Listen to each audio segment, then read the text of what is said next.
다 같이 사도신경 하심으로 우리의 신앙을 고백하며 새벽 예배 하나님께 올려드리겠습니다.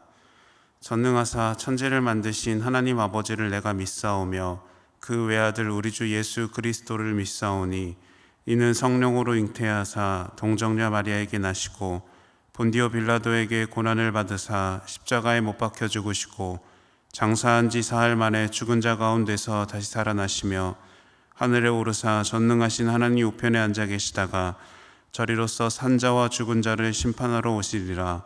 성령을 믿사오며 거룩한 공회와 성도가 서로 교통하는 것과 죄를 사하여 주시는 것과 몸이 다시 사는 것과 영원히 사는 것을 믿사옵나이다. 아멘.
오늘 우리에게 주시는 하나님의 말씀은 시편 65편 1절에서 13절까지의 말씀입니다. 하나님이여 찬송이 시온에서 주를 기다리오며 사람이 서원을 주께 이행하리이다. 기도를 들으시는 주여 모든 육체가 주께 나아오리이다. 죄악이 나를 이겼사오니 우리의 허물을 주께서 사하시리이다. 주께서 택하시고 가까이 오게 하사 주의 뜰에 살게 하신 사람은 복이 있나이다. 우리가 주의 집 곧 주의 성전의 아름다움으로 만족하리이다. 우리 구원의 하나님이시여 땅의 모든 끝과 먼 바다에 있는 자가 의지할 주께서 의를 따라 어미하신 일로 우리에게 응답하시리이다. 주는 주의 힘으로 산을 세우시며 권능으로 띠를 띠시며 바다의 설렘과 물결의 흔들림과 만민의 소요까지 진정하시나이다. 땅끝에 사는 자가 주의 징조를 두려워하나이다. 주께서 아침 되는 것과 저녁 되는 것을 즐거워하게 하시며 땅을 돌보사 물을 대어 심히 윤택하게 하시며 하나님의 강에 물이 가득하게 하시고 이같이 땅을 예비하신 후에 그들에게 곡식을 주시나이다. 주께서 밭고랑에 물을 넉넉히 대사 그 이랑을 평평하게 하시며 또 담비로 부드럽게 하시고 그 싹에 복을 주시나이다. 주의 은택으로 한 해를 관시우시니 주의 길에는 기름 방울이 떨어지며 들의 초장에도 떨어지니 작은 산들이 기쁨으로 띠를 띄었나이다. 초장은 양떼로 옷 입었고 골짜기는 곡식으로 덮였음에 그들이 다 즐거이 외치고 또 노래하나이다. 아멘. 함께 기도하겠습니다. 사랑의 주님, 오늘도 우리의 삶을 주관하시며 주님의 자녀로 택하여 주심에 감사를 드립니다. 늘 부족하고 연약한 우리들이지만 주님의 손길과 은혜로 축복의 삶을 살아가는 믿음의 자녀가 되길 원합니다. 믿음의 자녀로 살아가는 우리들 가운데 하나님의 지혜와 능력을 경험하는 삶이 되게 하여 주시옵소서. 주님께서 우리를 택하시고 백성 삼으신 은혜를 고백합니다. 매일마다 나에게 주시는 주님의 말씀을 듣고 순종하는 매일의 삶이 살기를 원합니다. 말씀이 빛이 되어 소망이 되게 하시고 나의 길을 인도하시는 축복의 삶을 살아갈 수 있도록 함께하여 주시옵소서. 우리의 삶을 세상의 힘으로 채우려는 육신의 마음이 있음을 고백합니다. 주님, 우리에게 육신의 욕심과 생각을 내려놓게 하시고 그 가운데 우리의 삶 전부를 채우시는 하나님의 손길을 경험하는 자녀가 되게 하여 주시옵소서. 하나님께서 우리에게 베푸신 그 사랑을 닮아 이웃을 사랑으로 품게 하시고 겸손한 믿음의 삶을 고백하는 참된 그리스도인으로 살아갈 수 있도록 함께하여 주시옵소서. 이 시간 주님의 말씀을 듣습니다. 하나님, 우리의 마음과 귀가 열려 주님께서 주시는 음성을 듣게 하시고 하나님의 뜻을 깨달아 믿음의 하루를 고백하는 이 시간이 되게 하여 주시옵소서. 모든 것 주님께 감사드리며 예수님의 이름으로 기도드립니다. 아멘. 할렐루야. 오늘도 하나님의 말씀을 붙드시는 성도님들 가운데 하나님의 축복과 은혜가 함께 하시기를 축복합니다.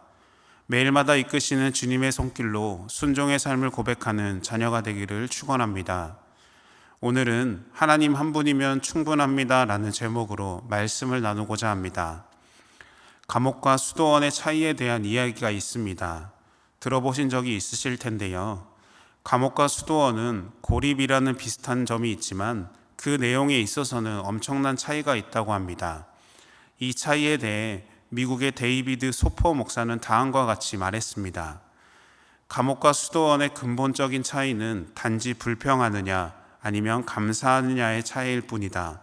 수감된 죄수가 수도자와 같은 감사의 마음을 가질 때 감옥은 수도원으로 승화될 것이고 반면에 수도자가 불평의 마음을 가질 때 수도원은 감옥으로 전락할 것이다. 감사하며 사는 사람은 환경을 의미 있게 가꿀 수 있다. 감사와 불평은 종이 한 장 차이도 안 될 만큼 가깝습니다. 이것은 우리 삶에 감사와 불평이 함께 있다는 것을 의미하는데요. 우리는 감사할 것이 참 많습니다. 하나님 자녀로 택함을 받았고 생명을 허락하시고 사랑하는 가족과 함께하는 것, 그리고 여러 가지들이 있는데요. 여러분들 가운데 감사의 고백이 많지 않으신가요? 하지만 사람의 욕심은 끝이 없습니다. 상황과 환경에 만족하기보다 무언가를 더 많이 갖기를 원하고 더 얻기를 원합니다. 그리고 그것이 뜻대로 되지 않으면 불만을 갖고 불평을 합니다. 물론 우리가 무언가를 갖고 얻는다는 것 자체가 나쁘다는 것은 아닙니다. 하지만 그것이 삶의 목적이 되고 우선순위가 되고 이유가 된다면 그 순간부터 우리는 올바른 삶을 살아갈 수 없다라는 것입니다. 그리고 그 욕심은 죄라는 결과를 가져오기도 합니다. 여러분의 입술에는 감사와 불평 중에 어떤 고백을 더 많이 하시고 있으신가요?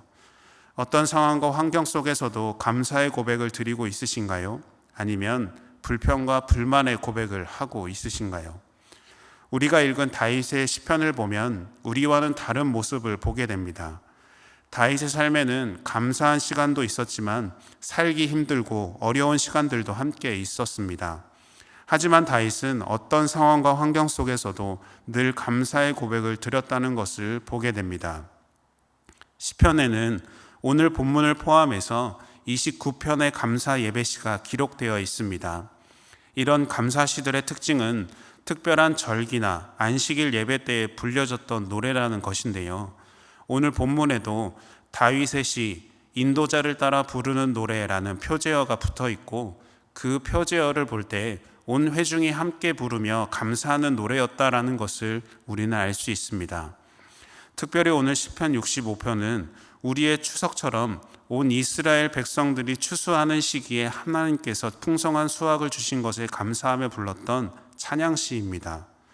특별히 오늘 시편이 말하고 있는 감사는 다윗을 왕으로 세우시고 나라의 평강과 번영의 축복을 허락하신 하나님의 크신 은혜에 감사하고 있는 시입니다. 여러분, 이 땅에서 가장 축복받은 사람은 누구일까요? 재정적인 안정과 힘이 있는 사람일까요? 아니면 지식적으로 뛰어나고 똑똑한 사람일까요? 다윗은 본문을 통해서 가장 축복받은 사람은 자신의 생명을 하나님께 드리고 하나님의 성전에 거하는 사람이라고 말하고 있습니다. 왜냐하면 구원받은 자녀에게 있어서 생명은 하나님의 것이고 그 삶은 은혜로 주어진 것이기 때문입니다. 본문 4절은 이렇게 말합니다.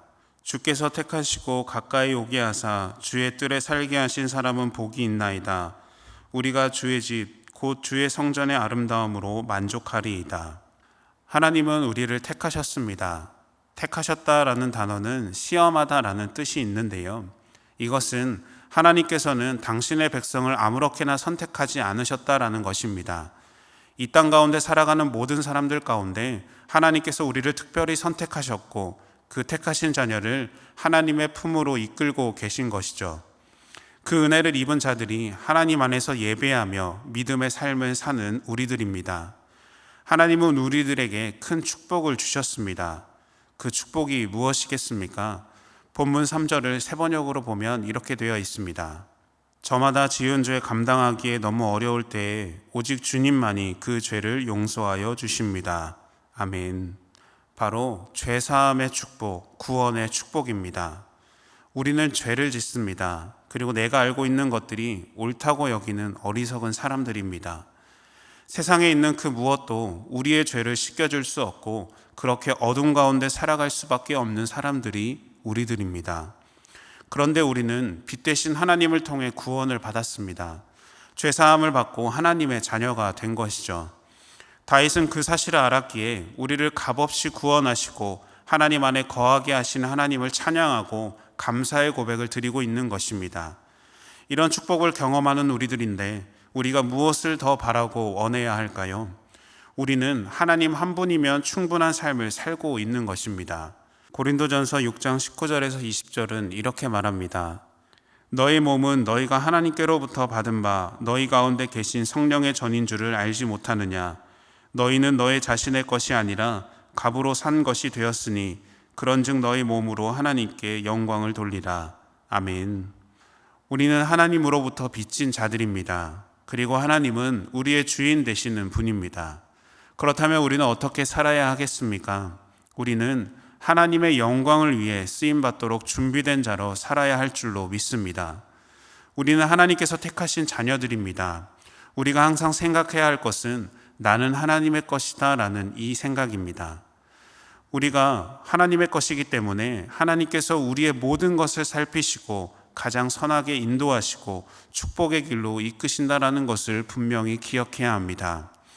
하나님을 위해 나의 뜻과 나의 생각과 나의 욕심을 내려놓고 하나님 앞에 겸손하고 순종하는 믿음의 삶을 살아가는 우리가 되기를 축원합니다. 구원받은 자녀답게 하나님께서 예비하신 길로 순종함으로 나아가는 여러분과 제가 되기를 축원합니다. 계속해서 시편은 우리를 먹이시고 입히시는 하나님을 찬양하고 있습니다. 본문 9절과 10절은 이렇게 말합니다. 땅을 돌보사 물을 대어 심히 윤택하게 하시며 하나님의 강에 물이 가득하게 하시고 이같이 땅을 예비하신 후에 그들에게 곡식을 주시나이다. 주께서 밭고랑에 물을 넉넉히 대사 그 이랑을 평평하게 하시며 또 담비로 부드럽게 하시고 그 싹에 복을 주시나이다. 아멘. 하나님께서 땅을 준비시키시고 그들에게 곡식을 준다고 말씀합니다. 땅을 돌보신다라는 단어는 윗사람이 아랫사람을 감독한다라는 뜻인데요. 이것은 하나님께서 땅을 돌보시고 세세하게 살피시며 다스리시는 하나님의 은혜를 의미합니다. 다윗의 삶의 작은 부분까지도 세밀하게 관심을 갖고 역사하시는 하나님의 은혜를 고백하고 있는 것입니다. 우리가 가지고 있는 모든 것들이 하나님의 것입니다. 나의 것이 하나님의 것임을 깨닫고 하나님께서 주시는 것들에 감사와 만족을 고백하는 자녀로 살아가야 할 줄로 믿습니다. 욥은 수많은 고통과 고난 속에서 자신의 것들이 하나씩 사라지고 심지어 자녀들까지 잃어버립니다. 그 장면을 보고 욥의 아내는 욥에게 하나님을 저주하라고 하죠. 하지만 욥은 이렇게 고백합니다. 욥기 1장 21절 말씀입니다. 내가 모태에서 알몸으로 나왔사온즉 또한 알몸이 그리로 돌아가올지라. 주신 이도 여호와시요 거두신 이도 여호와시오니. 아멘. 어떻게 이런 고백이 가능할까요? 욥은 자신의 모든 것, 소유와 자녀까지 그 모든 것들이 하나님의 것이라고 인정했기 때문입니다. 사도 바울을 보십시오. 빌립보서 4장 12절에서 이렇게 말합니다. 나는 비천에 처할 줄도 알고 풍부에 처할 줄도 알아 모든 일 곧 배부름과 배고픔과 풍부와 궁핍에도 처할 줄 아는 일체의 비결을 배웠노라. 아멘. 비천에 처한 줄 안다는 것은 소유가 없어도 낙심하지 않는다는 것이고, 풍부에 처할 줄 안다는 것은 소유가 많아도 교만해지지 않는다라는 것입니다. 사도 바울이 이런 고백을 할 수 있었던 것은 모든 것이 하나님의 소유임을 인정했기 때문입니다. 욥과 사도 바울의 모습을 통해 우리는 무엇을 깨달아야 할까요? 모든 것이 하나님의 것이라고 인정하면 어떤 상황과 환경에 있다고 하더라도 감사의 고백이 생긴다라는 것입니다. 우리는 많은 것을 가지고 불평하며 사는 불행한 사람이 되지 말고 적은 것을 가지고 감사하며 사는 행복한 사람이 되어야 할 줄로 믿습니다. 우리가 불평을 한다면 그것은 하나님의 것을 인정하지 않는다라는 것입니다. 우리가 다른 사람을 부러워하고 질투한다면 그것 또한 하나님이 주신 것들에 만족하지 못한다라는 것입니다. 나에게 주신 하나님의 것을 인정한다면 우리는 언제나 행복을 경험하게 될 것입니다. 세상의 모든 것들을 잃는다고 해도 하나님 한 분이면 충분하다는 믿음의 고백을 드리는 자녀가 되기를 축원합니다. 부족하고 연약하고 필요한 것들이 보인다고 하더라도 우리는 하나님 한 분께 시선이 머물러야 합니다. 하나님은 우리가 필요한 것들을 부족함 없이 채우시고 베푸시는 분이기 때문에 우리는 하나님으로 만족할 수 있는 사람들이 되어야 합니다. 하나님 한 분이면 충분합니다 라는 이 믿음의 고백이 매일마다 우리의 입술에서 흘러넘치기를 축원합니다. 그리고 그 고백 따라 순종의 자녀로 살아가기를 결단하는 우리가 되기를 예수님의 이름으로 축원합니다. 다 같이 주기도문 하심으로 예배를 마치겠습니다. 하늘에 계신 우리 아버지여, 이름이 거룩히 여김을 받으시오며 나라가 임하시오며 뜻이 하늘에서 이룬 것 같이 땅에서도 이루어지이다. 오늘 우리에게 일용할 양식을 주시옵고 우리가 우리에게 죄 지은 자를 사하여 준 것 같이 우리 죄를 사하여 주시옵고 우리를 시험에 들게 하지 마시옵고 다만 악에서 구하시옵소서. 나라와 권세와 영광이 아버지께 영원히 있사옵나이다. 아멘.